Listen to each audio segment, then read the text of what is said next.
শস্য উৎপাদনৰ বাবে পানী অপৰিহাৰ্য উপাদান। সময়ৰ অগ্ৰগতিৰ লগে লগে ভূগৰ্ভস্থ ব্যৱহাৰযোগ্য পানীৰ পৰিমাণ কমি আহিছে। ভৱিষ্যতে পানীৰ মহা সংকটৰ পৰা ৰক্ষা পাবলৈ পানী সংৰক্ষণ কৰাটো অত্যন্ত প্ৰয়োজনীয়। বহনক্ষম কৃষি ব্যৱস্থাত পানী সংৰক্ষণৰ কিছুমান উপায় আছে। সেই উপায়সমূহ হৈছে টোপাল জলসিঞ্চন ব্যৱস্থা। এই ব্যৱস্থা শস্যৰ কেৱল শিপা অঞ্চলত পানী যোগান ধৰি পানীৰ অপচয় ৰোধ কৰিব পাৰি। সঞ্চয় পুখুৰী।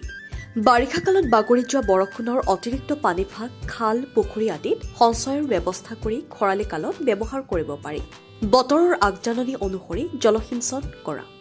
বৰষুণ হোৱাৰ সম্ভাৱনা থাকিলে জলসিঞ্চন দিয়াৰ পৰা বিৰত থাকিব লাগে, যাতে পানীৰ অপচয় নহয়। থলুৱা শস্য অথবা খৰাং প্ৰতিৰোধী শস্যৰ খেতি। যিবোৰ শস্য কম পানীৰ প্ৰয়োজন হয় তেনে শস্যক্ৰমত কৰিলে পানীৰ অপচয় ৰোধ কৰিব পাৰি।